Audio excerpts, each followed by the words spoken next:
कहना उनका ये है कि इलेक्शन से दरअसल आप भाग रहे हैं और लंदन से भी भाग रहे हैं अब तो आप, और जो यूरोप का ट्रिप है शरीफ फैमिली का वो दरअसल इसलिए कि वहाँ पर दरख्वास्त आ जाएगी आपके against. How would you respond to all of these allegations?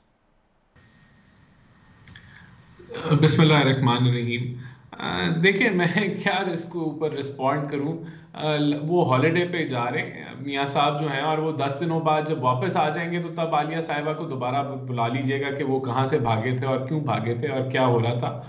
और वो जो बोगस जो बंदा जिसको लेके आए थे उसके खिलाफ मैं तो समझता हूँ कि वो इतना बोगस है कि उसके ऊपर मैं क्या कमेंट करूँ। इनका प्रोपोगंडा मशीन जो है वो बंदा सर पकड़ के बैठ जाए कि क्या क्या किस किस किस्म के ये ड्रामे करते हैं और किस किस किस्म के ये तमाशे लगाते हैं। और फिर जब झूठे साबित हो जाते हैं तो फिर मुकर जाते हैं कि ये तो ऐसी बात ही नहीं। अभी ये आलमी साजिश की जो बात कर रही थी, इन्होंने क्या कहा? इन्होंने इनको पहले तो सवाल ये पूछना चाहिए कि मुझे बताएं, इमरान खान साहब जर्मन में तकरीरें करते हैं या फारसी में तकरीरें कर रहे होते हैं जो लोगों को समझ नहीं आती? इमरान खान साहब ने अंग्रेजी उर्दू में ही बातें की है ना, तो जी। अंग्रेजी उर्दू में उन्होंने क्या कहा है? उन्होंने ये कहा है कि मैं तो अमेरिका को ब्लेम भी नहीं करता कंस्पिरेसी के लिए।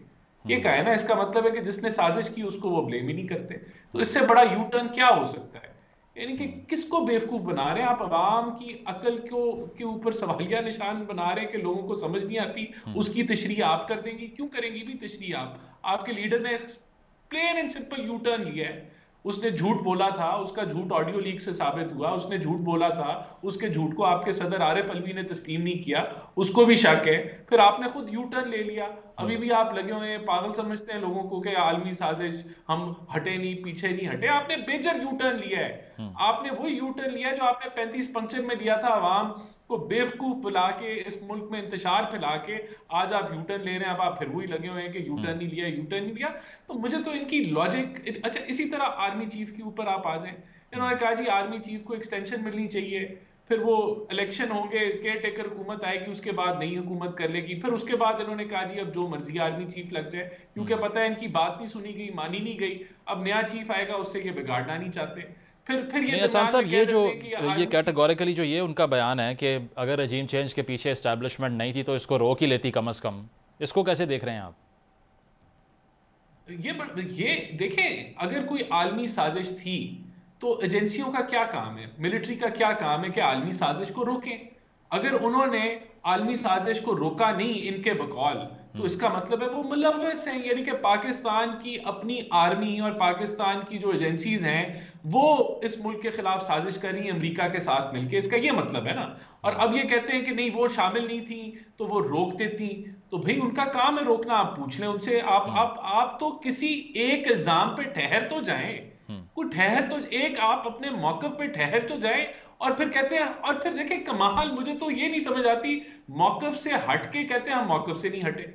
जी। मौकफ से हट भी जाते हैं और कहते हैं हम मौकफ से नहीं हटे। अभी आर्मी चीफ के बारे में लेटेस्ट रिमार्क जो दिया वो ये कहा है कि ये मेरिट पे आर्मी चीफ इसलिए नहीं लगाना चाहते क्योंकि ये मुझे नाअहल करना चाहते हैं आर्मी चीफ के थ्रू।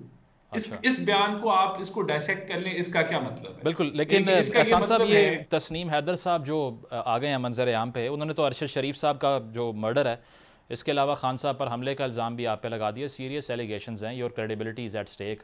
सू करेंगे उनको लंदन में आप? मेरे ख्याल से ऑलरेडी पुलिस रिपोर्ट भी उनके खिलाफ जो है वो दर्ज हो चुकी है। और उनके ऊपर पुलिस की कार्रवाई के लिए रिक्वेस्ट की गई है लंदन के अंदर ऑलरेडी, जहां तक मुझे पता है। लेकिन ये इतनी बोगस ये बात है कि मियां नवाज शरीफ जो है वो मर्डर प्लान कर रहे थे और उन्होंने हर चौथे औथे गैरे को बुलाया हुआ था मीटिंग में, और उसमें ओपन डिस्कशन हो रही थी कि हम इमरान खान को भी ऐसे कर देंगे और अरशद शरीफ को भी ऐसे कर नहीं, वो देंगे। कहते हैं मैं नून यानी लीग का कि हिस्सा हूँ। He is claiming the membership. वो तो पहले ही रद्द कर दिया। उनसे एक जर्नलिस्ट ने पूछा यार आपका वो किधर है नोटिफिकेशन लेटर, तो कहते वो गुम हो गया।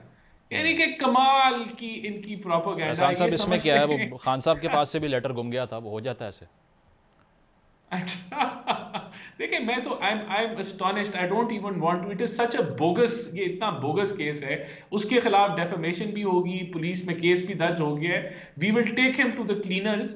लेकिन कहने का मतलब आप इनकी सोच देखें, they will hang on to anything for propaganda. Ehsan साहब, ये लेकिन देखें हर ना, वो लंदन गंदी एक हरकत ऐसी कर। जगह है जहाँ पर कानून बहुत सख्त है। So why would he put so much at stake कि वहाँ बैठकर वो ऐसा इल्ज़ाम लगा देंगे जिसकी ग्राउंडिंग ही कोई नहीं है उनके पास?